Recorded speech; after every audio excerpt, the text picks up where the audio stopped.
I'm female 28 and will be getting married next month. I didn't invite my father to the wedding, but now he's trying to get in touch. I think I need to explain the context because it all started when I was 6 years old, when my parents got divorced after my dad cheated on my mom with my stepmother. After that, I spent most of my time with my mom, but during holidays and vacations, I stayed with my dad. When I was 8, my half-brother Jake, male 20, was born, and whenever I was with my dad, I was forced to take care of him. When I started high school, I had to move in with my dad because my mom had to move abroad for work. This period was one of the hardest of my life. My stepmother wasn't a bad person. She tried to include me in things, but she was very submissive to my father. As for my dad, he always treated me like an extra in the house, someone who didn't really belong there. I was constantly responsible for taking care of Jake, and whenever he went out, he would only take my stepmother and Jake, never inviting me. One of the most painful experiences happened when I was 14. My dad announced that the whole family was going to Disney for vacation, but the day before the trip, he told me that he wanted it to be a family moment, their first big trip with Jake. So, I was left home alone. This had already become a pattern. Trips to the beach, zoos, or other outings always included just my stepmother and Jake while I was left behind. My dad didn't like me going out with friends or inviting them over. He said teenagers together only cause trouble, and because he was controlling, he would call the house phone at random times to check if I was home. He also had a trusted neighbor who would keep an eye on me to make sure I didn't have any visitors. When I turned 16, living with him, the feeling of being an extra only got worse. Everything I had experienced during vacations, the exclusion and sense of abandonment, became part of my daily life. Things came to a head when I turned 18. My dad got a promotion at work and decided to take a family trip to Europe. Since it was my last year of high school, I was excited, thinking I'd finally be included. But then he told me he didn't have enough money for a trip for 4, so it would just be to celebrate Jake's 10th birthday. I had to stay home. That's when I snapped. I told him he was being unfair and that he shouldn't have given me false hope. I explained how I'd felt over the past years, and he called me ungrateful and spoiled, saying that I lived with him rent-free, which was a lie since my mom sent money to support me and I did all the housework because both he and my stepmother worked late. The argument escalated and he kicked me out of the house, saying I was no longer part of the family and not even his daughter. He literally threw me out and tossed my things onto the sidewalk. Luckily, a friend lived nearby, and I stayed at her place that night. The next day, I went back to see if my dad had calmed down, but I found my things still on the sidewalk, and some even in the trash. My stepmother had kindly saved a few items for me and handed them over. After that, my dad never reached out, except to call and yell at me a month later when my mom stopped sending him money for my expenses. A few months later, I got into an engineering program in another state where I met my now fiancé, Mark, 29M. He was a senior, and we soon connected, realizing we had a lot in common. We started dating, graduated, and now work in the same field, though at different companies. A few months ago, Mark proposed, and I happily said yes.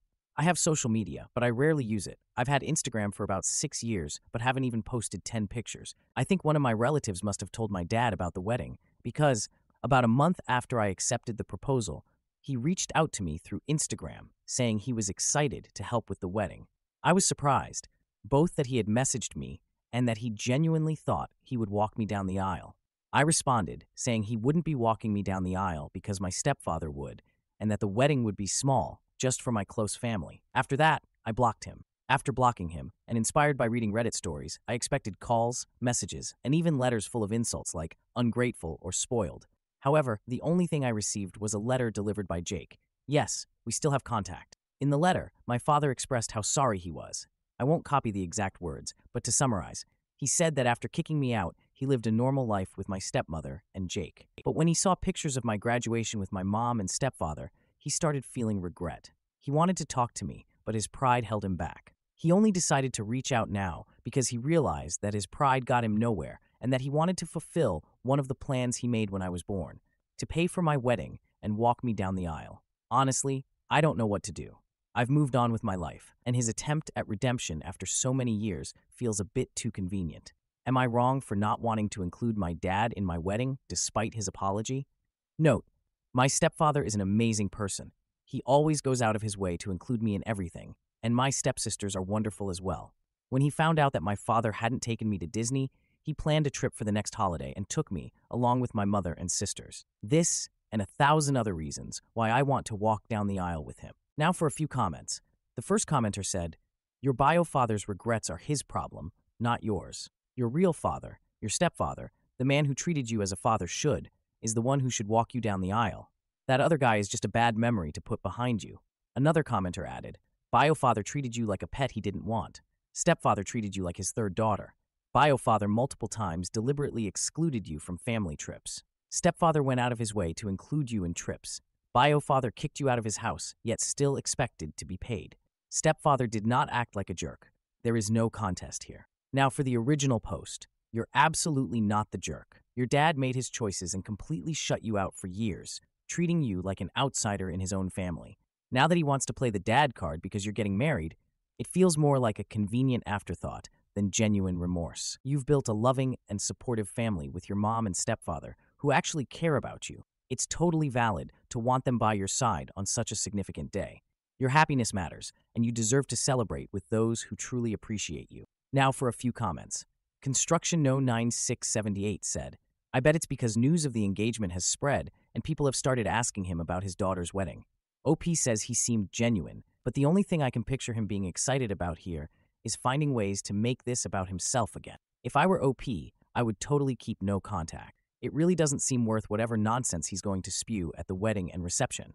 If he truly were remorseful, then he wouldn't be assuming shoot. He would be reaching out and telling OP how sorry he was, that he missed her, and that he wants to be there for her on the wedding and meet with her again beforehand. He would understand that it takes time to build a relationship back again and accept being able to attend the wedding as a guest. Floofy Direwolf added, if he were remorseful, he could have sent her a check to pay for the wedding, an apology with explanation of his regret, and no ask for himself whatsoever. Now for the one-day update. I'm back with an update, but first, let me explain why I'm using a different account. The account I originally posted from belonged to my friend. I'm not very active on social media, so I didn't create an account just to post something I didn't expect would get so much attention. I thought there would be, at most, one follow-up to share, whether or not I invited my dad to the wedding. However, some people started asking why there were inconsistencies, like the age difference, or why I mentioned my parents were married in one post and not in this one. Well, that's why. The story you read belonged to my friend, the same friend who let me stay with her. She also encouraged me to share my own story since I wanted opinions from neutral people, not those close to me or my dad. And wow, did I get a lot of feedback. LOL. Now, regarding the comments, I want to thank everyone for helping me see things I hadn't noticed before, especially in how my dad's letter was written. For those wondering, yes, he mostly talked about his feelings and how he felt. Very little was said about me, and even less was about apologizing. He also mentioned how I'm his only daughter, while my stepfather has 2 daughters to walk down the aisle, but he only has me. For those asking why I didn't move abroad with my mom and stepfather, they were supposed to be away for 3 to 5 years, with my mom likely needing to change companies every year. My stepfather was also deep in his research, so their lives were pretty unstable. At the time, I didn't anticipate how much I'd suffer or that I'd be kicked out. I think the rare times I spent with my dad and the feeling of being left behind would fade whenever I was with my mom and stepfather. This cycle became my routine, which is why I stayed with my sperm donor. And for those asking if my mom knew what was going on, I only told her about the Disney incident. I didn't want to bring issues from one home into another. Now for the update. For some background on my mom. She returned 2 years after I started college, and my real dad came back a year after that. It was my sisters who attended my high school graduation. My mom now lives 2 hours away, so I went to visit her to discuss what had happened and to get her and my stepfather's thoughts on the situation. My mom said it was something I had to decide on my own, and that she wouldn't interfere. My stepfather told me he'd help pay for the wedding, regardless of what I chose to do. Yes, he's helping with some expenses. My sisters, on the other hand, share the same opinion as most of you. Not to invite him and to send him a letter detailing everything I went through. My older sister, let's call her Lisa, was the most against inviting him. Lisa was the first person to check on me. Today I learned that on the same day she came to see me at my friend's house, she also stopped to talk to my dad. She hadn't mentioned it before because, according to her, he only spouted nonsense. And sharing it at the time would have just made things worse for me. That's why she's completely against me reconnecting with him. For those curious about what he said, she didn't go into details, but mentioned that it angered her so much, she ended up shouting at him, calling him every name under the sun. She thinks this may be one of the reasons he didn't reach out sooner. She thinks that added fuel to the fire. We talked a lot, not just about my dad, but about myself as well. I realized that even with the therapy I went through during college, there was something important I hadn't done. I never truly opened up to my parents. I always thought I had to face and overcome everything alone. All I did, though, was bottle everything up. Today, I was finally able to unpack it all and share my feelings. After a lot of tears, I hugged them both. And here's what I've decided. I will respond to his letter. Unfortunately for Mark and Lisa, it won't be the harsh response they were hoping for. I'll take some of your advice and express how I felt when he kicked me out. I'll be polite, but honest. I'll also let him know that my stepfather will walk me down the aisle because that's what I want. I won't offer further explanations to him. After all, this is my wedding with Mark, and it will be exactly how we want it, without the need for justifications. I will not accept any money from him, nor will I send him an invitation. If my dad truly wants to reconcile, he can reach out to me through Jake, but only after the wedding or honeymoon, and it will be on my terms. As someone suggested, we're going to hire security for the wedding, no matter how my dad reacts. For those wondering, yes, Jake has been invited. As I mentioned, we still have a good relationship, and he's allowed to take photos. Now for a few more comments. New Target 1829 said, "Well done, he doesn't deserve anything, but you can be a bit harsh in your letter, even brutally honest. That's what he deserves." Corfid74 added, "Yes, please, be very, very direct about what he put you through." He also mentioned how I'm his only daughter, while my stepfather has 2 daughters to walk down the aisle, but he only has me. I tell him that he very explicitly told you that you were not family, so now in fact your stepdad has 3 daughters and he has none. If he's not around for your hard times, he can't be around for your good times. Simple as that. He is narcissist scum. Don't let him back into your life. He'll only bring chaos. Dude I82QB4IP wished, "Good luck with everything. I hope your wedding day goes beautifully." These kind of people always want to be invited for the big events because they think they deserve the recognition and do want to be embarrassed by people asking about their absence. But truthfully, if this was about a genuine reconciliation, he'd do it on a regular day, not start making demands to be included in your wedding day. Am I the idiot for telling my brother's fiancée she's not welcome at family events until she apologizes for her classist insults? I just had my birthday pass.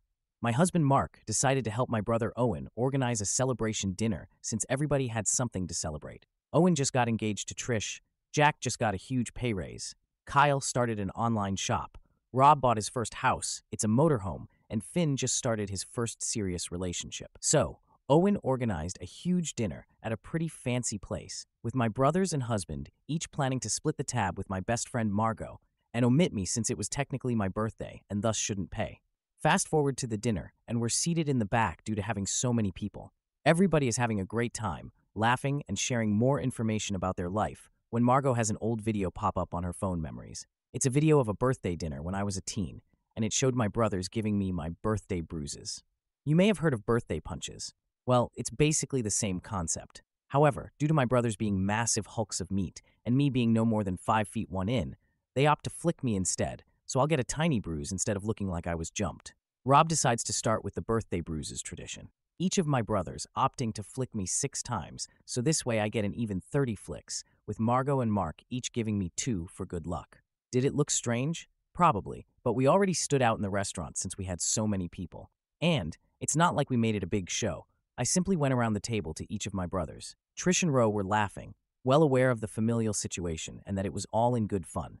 But I did notice Annie didn't really seem to be comfortable. So, when she went to the bathroom, I decided to check on her. Old habits die hard.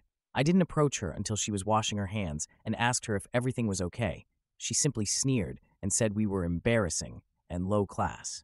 I told her that I didn't understand the attitude, that tonight was meant to be happy and we were just being ourselves, to be completely honest. My words were along the lines of, "This is who we are, we're siblings, we hit each other. It's not that deep." She once again sneered and said, "Well, this is a place where it's not okay to be yourselves," with a mocking tone. She then stormed out of the bathroom, so I returned to the table.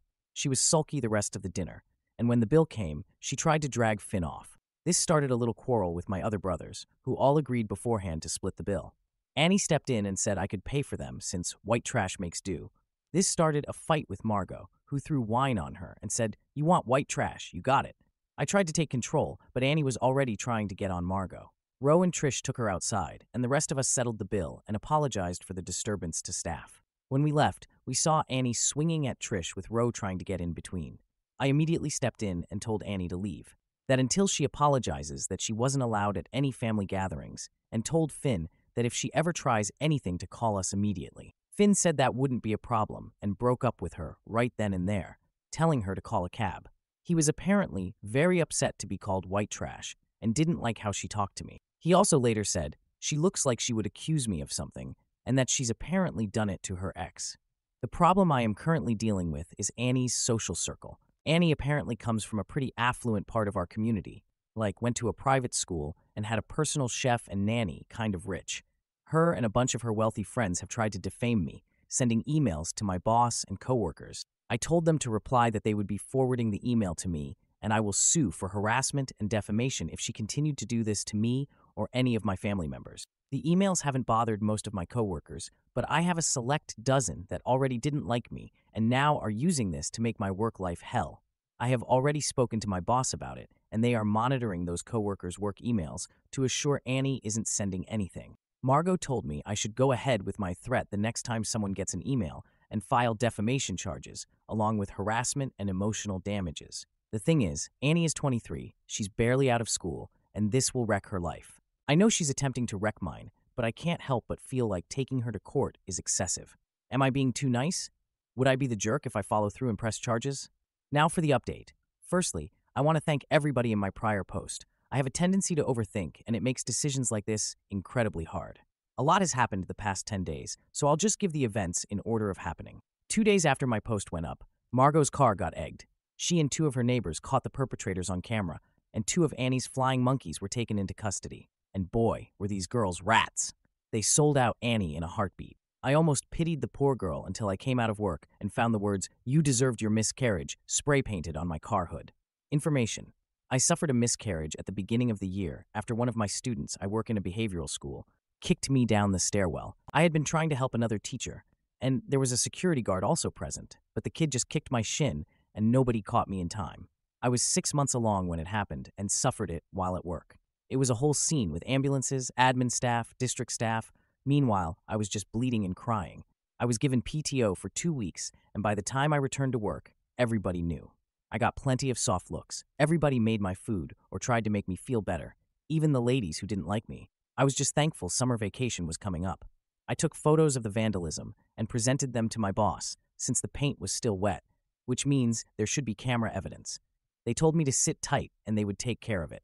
After 30 minutes, my boss, one of the coworkers who didn't like me, and 2 security officers came back. Turns out, the coworker who didn't like me had fed Annie that information and was promptly fired on the spot after being forced to apologize to me. They also had security look through the parking lot footage and got the license plate of Annie's car screeching out of the parking lot with her tossing a can of spray paint out the window and denting another car in the process.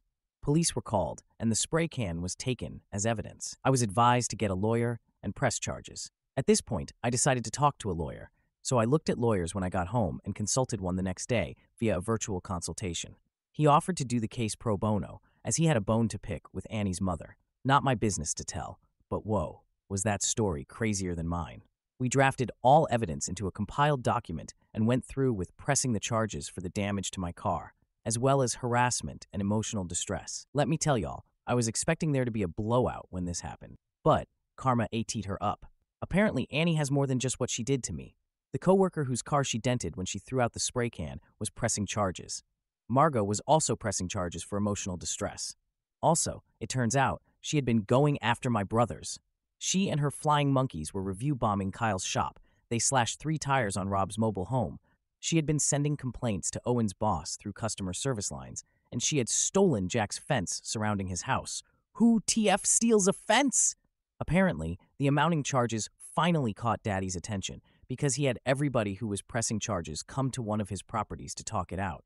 He had paid her bail and was keeping her in close proximity to assure she didn't get into any more mischief. Margot said she would be bringing her lawyer and advised everybody else to do the same. So, it was actually pretty funny watching Annie's face as we all pulled up with our lawyers, with the exception of Finn, who was just coming as a character witness and had a file of evidence all his own. She had been harassing him and blackmailing him and was ready to feed these absolutely damning evidences to the pack of lawyers who were attending. It's worth noting that I had not gotten the spray paint removed, so when Annie's father saw it, you could see the boiling, quiet rage in his glare. Annie's father, who I will dub Hunter, also had his lawyer present. The sit-down lasted 2 days, with all the lawyers going over the different charges and appropriate ways to punish them. My coworker was simply paid out with some extra financial compensation and a few coupons from Hunter's businesses. Jack was returned his fence, and Hunter paid to have it reinstalled, repainted, and for a 10-year warranty. Jack still stayed as emotional support since Mark was away on business. All the false reviews were removed from Kyle's shop, and Hunter paid for any lost revenue. That talk was done between Hunter and Kyle in private, so I don't know how much he was paid. Hunter also contacted Owen's boss, who he apparently went to school with, and set the record straight. Hunter also decided to pay for Trish and Owen's honeymoon as excess compensation. That just left Margot, Rob, and I. The lawyers, us three, and Hunter agreed to culminate the charges into one case, and Hunter was able to wrangle the district attorney to come and try to strike a plea deal. I can't say much about that since the case is still ongoing, but just know Annie will be paying for her crimes. Hunter offered to get me a new car. I had been driving the same car for 10 years, and I told him I'd settle for a used one. Hunter made a fuss, saying, "I didn't raise my daughter like this. This is all her mother wear." Like, wow, this woman must be a demon if even her own husband throws her under the bus like that. So Hunter is taking me car shopping. Wifey is apparently pissed that Hunter isn't covering for their little princess, and Annie is getting her just desserts. Funny how money is indeed a very powerful thing, as Hunter even got the case to be moved to a priority list, and thus proceedings will be sped up. To top everything off, Hunter said all the payouts will be coming from Annie's inheritance, which is why he was so okay with giving out so much excess compensation. God, Annie's face. I wish I could have photographed it. It seems to be a pretty happy end for me. I didn't expect it to be solved in under 10 days, but Hunter is a very nice man. Maybe the Gen Zs shouldn't eat this rich. He's a good one, lol. He even invited Mark, Trish, and Ro out for drinks to discuss compensation for the scene at dinner, too. Right now, I'm just relaxing on my sofa while Mark makes popcorn. We're about to binge some cartoons. We like spending our Sundays like that. Glad I was able to update you all. Thank you for your words of encouragement.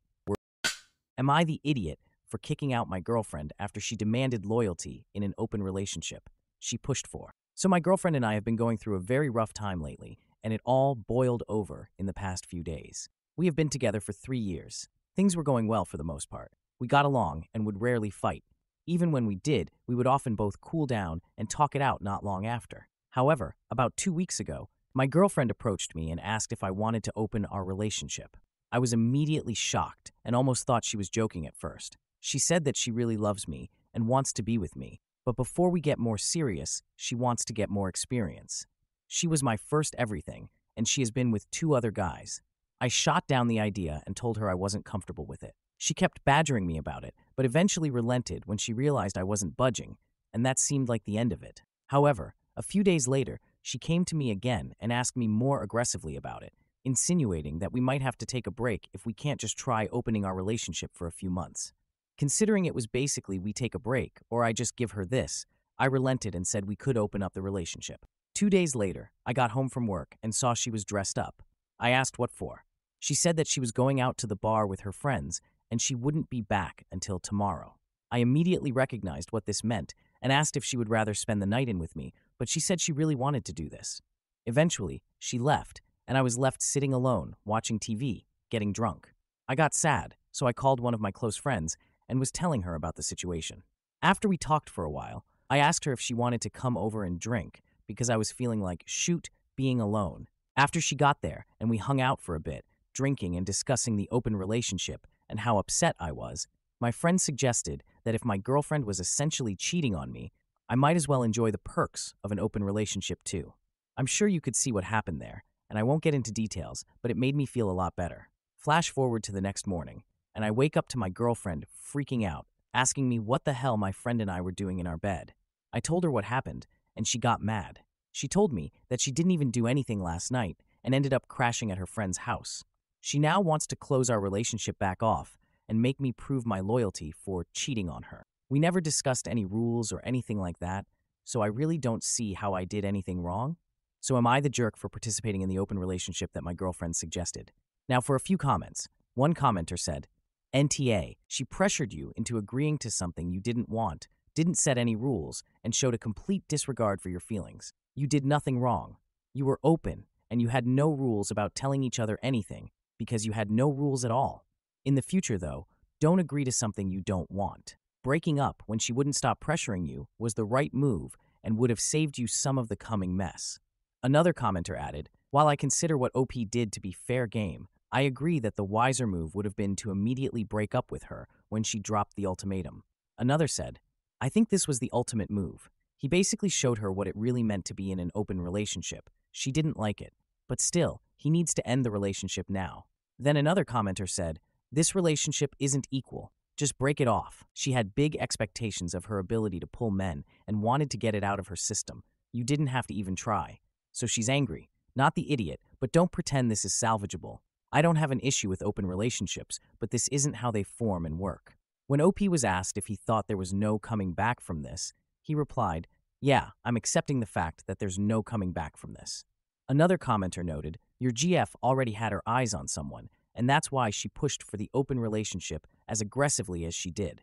I call nonsense that she didn't do anything with anyone the night before. She got some weenie from someone who just wanted to get laid and was now going back to her safe boyfriend. She just wasn't expecting you to also have options. Now for the 2-month update.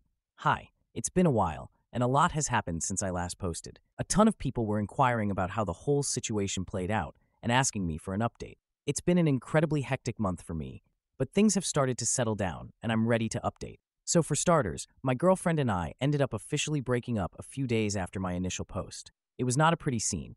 She kept calling me a cheater and telling me what a piece of shoot I was for cheating on her. I took this for a few days while I tried to figure out what to do, but eventually, I snapped back at her one day. I should have tried to keep my cool, but I told her she is genuinely the stupidest person I've ever met in my life for thinking an open relationship would work out, and it's her fault everything blew up. I told her I played by her rules, and it's not my fault I found someone to hook up with faster than she could. She told me she didn't want to cheat on me. She wanted to explore, and I should have understood. We went in circles arguing for a bit, but I eventually told her to get out of my apartment. I pay rent, and my name is on the lease, and I had to threaten to call the cops before she realized I was serious. She, of course, then broke down crying, saying she had nowhere to go and told me she loved me and wanted to make things work.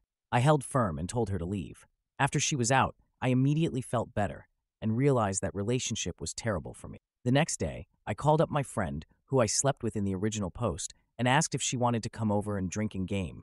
She said yes, and of course, given what happened last time, we ended up hooking up again. My ex ended up coming by the next day to pick up the rest of her stuff, and boy, let me tell you, she was not happy to see my friend. She didn't start anything, but I could tell by the way she was acting, she was seething. My friend and I ended up talking more and more after that until I eventually officially asked her out, and she said yes.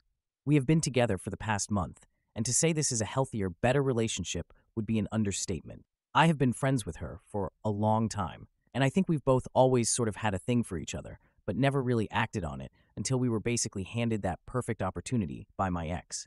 We have a lot more in common, and we are a lot better at communicating with each other. And so far, this whole relationship has been amazing. Thank you all for the advice on the previous post. I really appreciate it. Now for a few comments.